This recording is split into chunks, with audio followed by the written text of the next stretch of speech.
कुमार सैनी और आप देखना शुरू कर चुके हैं हैप्पीनेस इंडिया।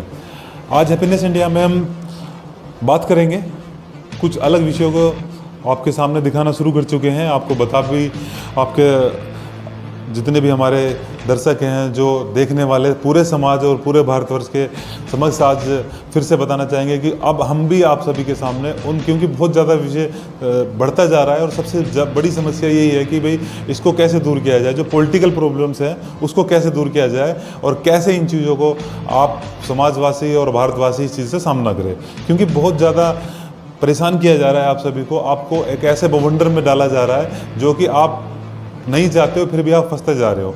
आपकी ऐसी सोच है नहीं, फिर भी आपको ऐसा बनाया जा रहा है। कुछ मीडिया के अधिकांश ऐसे विभाग द्वारा आपको इस तरीके से परेशान किया जा रहा है, आपको इस तरीके से आपको मतलब आपकी सोच के ऊपर कंट्रोल किया जा रहा है, जो आपको पता भी नहीं चल रहा है कि ऐसा क्यों हो रहा है। तो सबसे पहले मैं आप सभी के साथ जिक्र करना चाहूँगा कि हरियाणा के अंदर किसान आंदोलन हुआ, जिसमें किसानों के ऊपर लाठीचार्ज करी गई और उनके हाथ पैर तोड़े गए।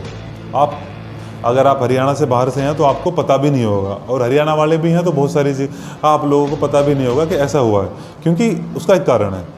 हमारा देश का अधिकांश मीडिया कंगना पे और रिया के ऊपर ज़्यादा फोकस रखता है उनके लिए, और बहुत सारे हमारे भारतवासी भी ऐसा चाहते हैं कि उनके लिए फार्मर्स, कोरोना की समस्या, बेरोजगारी की समस्या, देश के बॉर्डर की समस्या, जो हमारे मिडिल क्लास भाई बहन हैं उनकी समस्या, जो व्यापारी वर्ग है उनके व्यापार डूबने की समस्या, वो ज़्यादा इंपॉर्टेंस नहीं रखती है। उनके लिए इंपॉर्टेंस है कि कंगना का छज्जा क्यों तोड़ा गया, उनके लिए इंपॉर्टेंस है कि रिया ने खाना खाया कि नहीं खाया, उनके लिए इंपॉर्टेंस है कि रिया ने अब कौन सा उन्होंने बाहर से क्या मंगवाया उन्होंने। तो इस तरीके की चीज़ें उनके लिए ज़्यादा इंपॉर्टेंस है, और आप भी उनको देखना पसंद कर रहे हो, पर आप देखना पसंद नहीं करते, पर आपको ऐसा बनाया जा रहा है। तो ये आप ऐसा इन चीज़ों पे डिस्कस करेंगे। हम आपको फ़िलहाल हम आपको बताया जा रहे हैं कि हरियाणा के अंदर अभी फ़िलहाल में जो कुछ हुआ वो बहुत ही गलत हुआ, उसको आप एनालाइज कीजिए,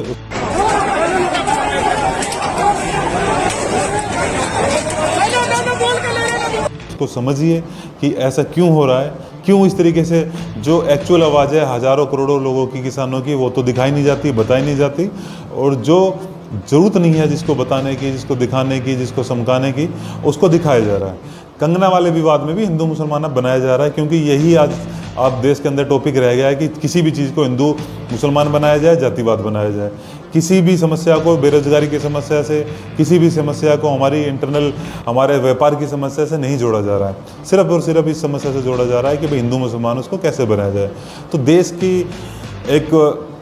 देश के हिस्सा होने के नाते हमारा भी फ़र्ज़ बनता है कि हम देश की खुशी की आवाज़ हम लेके चल रहे हैं, तो देश का खुशी कैसे बनेगी जब देश का समाज एकजुट रहेगा, देश का भाईचारा एकजुट रहेगा, चाहे वो हिंदू मुसलमान हो, चाहे वो हमारे हिंदू समाज के अंदर ही दलित समाज हो, चाहे हमारे हिंदू समाज के अंदर ब्राह्मण समाज हो, चाहे हमारे हिंदू समाज के अंदर वैश्य समाज हो, चाहे हमारा और भी जो सभी जुड़े हुए हैं ओबीसी समाज से जुड़े हुए लोग हैं, चाहे व्यापारी वर्ग है, सभी एकजुट कैसे रहे। अलग अलग वर्ग बनाए हुए हैं पर वो एक ही वर्ग है, उसको एक वर्ग कैसे बनाया जाए।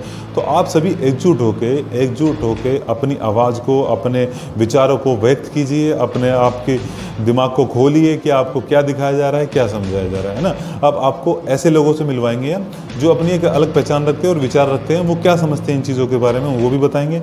उसके साथ उन गरीब लोगों से भी मिलवाएंगे जिनको ना रिया से मतलब, ना कंगना से मतलब, ना किसी न्यूज़ नेशनल से मतलब, ना किसी पॉलिटिकल अधिकारी से मतलब। उनको मतलब है अपने खाने से, उनको मतलब है अपने घर के परिवार पालने से, अपने बच्चों को आगे बढ़ाने से। तो वो कैसे बनाया जाएगा। तो आप देखते रहिए, सर्च कीजिए कि हरियाणा के अंदर किसान आंदोलन में क्या हुआ। अगर आप हरियाणा से बाहर से या हरियाणा के अंदर से, एक बार अलग अलग मीडिया पे जाके कहीं ना कहीं सोशल मीडिया पे आपको ज़रूर मिलेगा, एनालाइज करने की कोशिश कीजिए। और इसके बाद फिर हम आपको अलग अलग लगातार बता रहे हैं कि इस महामारी के दौर में अगर आपकी जॉब चली गई है और आप EMI से परेशान हैं तो उसको आप कैसे अपने आप को आगे बढ़ा सकते हैं। तो ये भी आप ज़रूर देखते रहिएगा और हैप्पीनेस इंडिया के साथ जुड़े रहिए। हम अगले न्यूज़ सेक्शन में आपको नई जानकारी देंगे। तब तक के लिए हमें माफ़ कीजिएगा कुछ गलत निकल गया हो, और अच्छी बातें अगर आपको कुछ समझ में आई हो तो उसको नोट कीजिएगा और उसके साथ आगे बढ़िएगा। हैप्पीनेस इंडिया देखते रहिए। जय हिंद, जय